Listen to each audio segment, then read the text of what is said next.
Mehmet abi merhaba. Güler Haletciğim, nasılsınız? Teşekkür ederim. Sağ olun. Sizler de iyisiniz. Umut ediyoruz ki. New York'ta son günlerde hasta sayısı azalmaya başladı. Böyle yorumlar da yapıldı. İşte hastanelerde daha avantajlı pozisyona geçildi ama ölüm sayısı artıyor. Bunun altında yatan nedir? Sizce şu anda bir pik noktası mı yaşanıyor? Bu yüzden mi görüyoruz hasta sayısındaki azalma ve ölümün artmasını? Evet, aynen. Ve ne oluyor? Size izah edeyim. Tabii ölen hasta sayısı yüksek kaldı. Niye? Çünkü bu hafta hastalar ortalama 2-3 hafta arası yoğun bakıma yatan hastalar. Onun için bir ay önce hasta düşen insanlar, daha zayıf kalan kişiler birkaç hafta uğraştılar, yoğun bakımda olmadı ve kaybettik o hastaları. Ama hasta sayısı büyük hızla düşüyor şimdi. E, ameliyathanelerimizdeki bulunan yoğun bakım vakalar sayısı azaldı. İlk yardım giden kişi sayısı azaldı. Onun için her şey doğru gidiyor. Ventilatörler artık bulunuyor. Ve onun için de herkes hemfikirde. New York yavaş yavaş iyileşiyor ama gene karantin devam edecek. En az Mayın ortasına kadar, herhalde Haziran'a kadar bile. Karantin devam edecek derken hiç gevşeme sinyalleri yok New York'ta o zaman. Daha değil ama New York inanılmaz kalabalık bir yer, İstanbul gibi. Asansörlerimiz çok yüksek. Tabii bu hastalıkların büyük bir kısmı asansörlerde. Bizim kullandığımız otobüsler, yeraltı subway'ler, o zaten bu gibi kalabalık yerlerde dağıldığı için şehir tekrar eski duruma dönmesi için birçok yapacağımız basamaklar var. Peki. İkinci sorum, Güney Kore'de tedavisi tamamlanan hastaların 140 kişisinde tekrar testin pozitif çıktığı ortaya söylendi. Ve burada yapılan yorumlara göre bazı hastalarda virüsün tekrar reaktive olabileceği, yeniden bir enfeksiyon şüphesi yok gibi ama yeniden enfeksiyon şansımız var mı? Böyle bir ihtimal var mı? Yoksa bu böyle vücudumuzdan atamadığımız bir mikrop mu?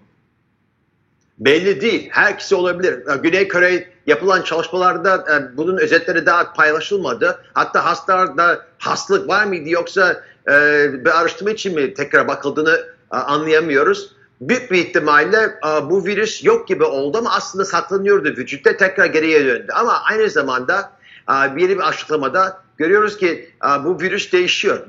Birkaç çeşit virüs var. Onun için bir ihtimalle bir virüs attılar ama başka bir virüs tekrar üzerlerine geldiler. Bana öyle geliyor ki önceki bahsettiğim husus doğrudur. Ve inşallah da ileride onu bulacağız. Amerika'da biliyorum ki yapıldığımız antibody araştırmalarda görüyoruz ki hasta geçiren kişiler, yani COVID-19 bunlardan ölçüm alan ve hakikaten COVID-19 olan kişilerdeki antibody rakamlar yüksek. Onun için büyük bir ihtimalle bu kişilerde tekrar yeni bir virüs olması oranı çok düşüktür. Evet. Yani aktifleşmiş durum tekrar olabileceğini tahmin etmiyoruz. Evet ama ne kadar koruyacağı da bilinmiyor açık söylemek gerekirse. Bilmiyoruz ama hastalarda yeniden virüs bulaşmasının ihtimali bence düşük. Anladım. Olsa bile düşük ihtimali, yani bilemediğim %5'in altında. Tamam. Peki evde tedavi olanlar için bir durum var. Bugün programımızda biz de bunları açıklıyoruz ama işte iyi seyreden hastaları ilaç tedavisiyle evde takip edebiliyoruz. Fakat bu insanlarda iyileşme ve izolasyon süreci hep bir merak konusu. Yani evde ne kadar kalacağım? Gerçekten 14 gün yeterli mi? 14 günü aşan bir sürede ben hala bulaştırıcı olabiliyor muyum diye merak ediliyor. Gerçekten bu izolasyon süreci tanı konduktan sonra ne kadar olmalı? Şimdi buradaki usulları size paylaşayım. Eğer hasta düşen birisi COVID-19 tesis konmuşsa bir hafta kadar herkese uzak durmaları gerekiyor. Veyahut da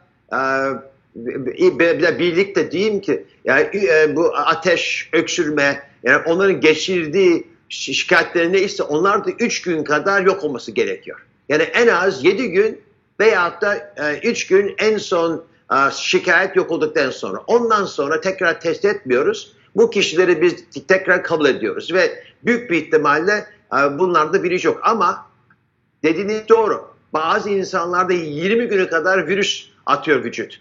Ama bunun oranı düşük olduğu için herkese biz 20 gün kenarda tutmuyoruz. Bana öyle geliyor ki ileride bunun daha detaylı olarak alışmaları yapılacak. Ama bugüne kadar en basit paylaştığım kanun budur. Peki. Şimdi dördüncü sorum, artık Ramazan ayındayız. Dolayısıyla insanlar ibadet amaçlı olarak 30 gün boyunca oruç tutacaklar. Bugüne kadar tabii sizin sistem 20 şeyiniz vardı. Bu sene deklar ettiniz bunu. Aralıklı oruç tutmakta aslında ve burada da birçok faydasından bahsettik ama bugün geldiğimiz noktada oruç tutmak insanların sağlığına ne kadar etkili olabiliyor? Onların bağışıklık sistemi üzerine olumlu yazılar okuyoruz ama sizin buradaki düşünceniz nedir acaba? Bağışıklığı düşürür mü yoksa destekler mi oruç tutmak? Aslında bence oruç tutmak vücut için sağlıklı bir şey. Intermittent fasting gibi vücuda birçok faydası var. Dediğim gibi bu sene bu bizim sistem 20 planı yaptık.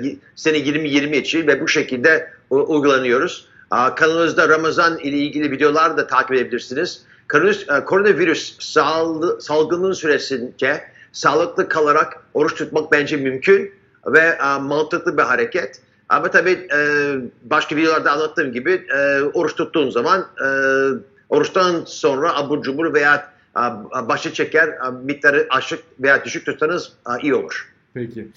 Burada tabii uyarıda da bulunmak lazım herhalde. Yaşlılar en azından başka kronik hastalığı olan kişiler tutmasın diyoruz. Peki salgının daha başlarında koruma planı konuşurken yani Doktor Öz koruma planı dünyada en çok izlenen ve en çok takip edilen şeylerden bir tanesi oldu. Ve Türkiye'de de birçok takipçimiz bunu izledi. Şunu merak ediyorum. Bu planın içerisinde çinkodan bahsetmiştiniz. Bunun yapısıyla alakalı olarak, kullanım dozuyla alakalı olarak veya işte kimler ne zaman bundan faydalanabilir diye bir çalışmanız var mı? Veya bununla ilgili genel bir tavsiyede bulunabilir misiniz? Hangi formunu alacaklar, ne kadar alacaklar, ne süreyle alacaklar ve profilaktik olarak yani koruma amaçlı kullanabilecekler mi? Çinko koruma olarak çalışılmadı.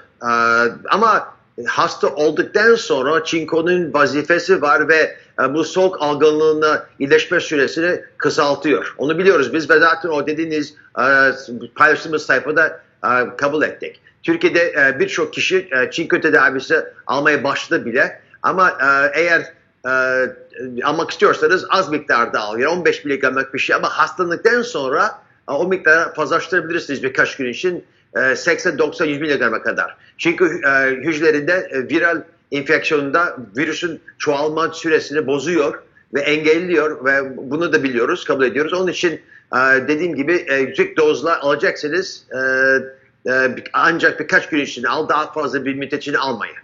Peki. Şimdi Dünya Sağlık Örgütü bir demeç verdi. Dünya Sağlık Örgütü Başkanı çıktı. Dedi ki daha kötüsü görmedik dedi.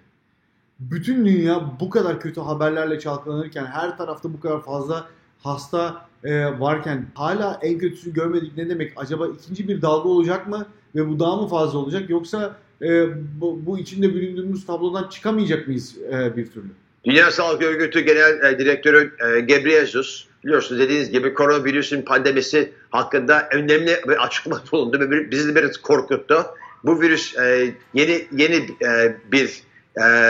büyük bir ciddi bir buluşmaydı. Dedi ki bu diğer virüsler SARS gibi, MERS gibi virüsler çok büyük katil gibi davrandılar dünyaya karşı. Bir çok kötü vurdu. Ama Covid-19 aynı zamanda başka bir tehlikesi var. Çünkü Covid-19'la beraber bir de bizim yani geçen sene kabul ettiğimiz grip üzerinde koyduğun zaman bizim hastalarımızı bayağı zorlaştıracak daha doğrusu. Onun için ilerisini kendimizi korumamız için yapacağımız birçok mevzular var. Bunun için testing gerekiyor, teknoloji kullanmamız lazım. Yani birçok basamaklar var. O yoldan geçmemiz lazım. Ve şimdiden başlarsak daha mantıklı olur. Şimdi insanlar evde kaldıkça ve hasta sayılarındaki artış gördükçe stres çok daha fazla artıyor.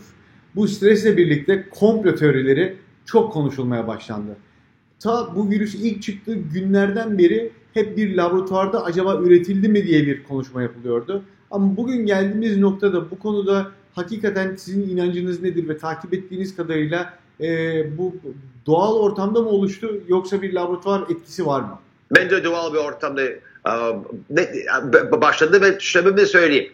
Dünya Sağlık Örgütü dediğiniz gibi bunun üzerinde pek yürümek istemedi ama söylentülere göre kesin hayır dedi. Ama ben de ilave olarak dünyanın en tanınan virüs uzmanlarıyla da görüştüm.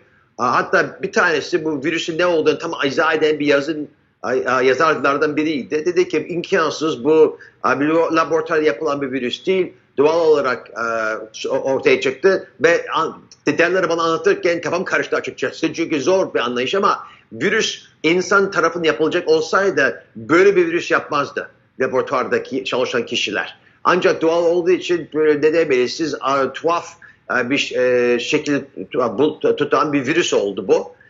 Onun için bence ona inanıyorum ve bence doğal bir yerde çıktı bu. Evet. Son sorumu sormak istiyorum. Bu haftalık burada bitirmek istiyorum ama herkesin merak ettiği bir soruyla karşınızdayım.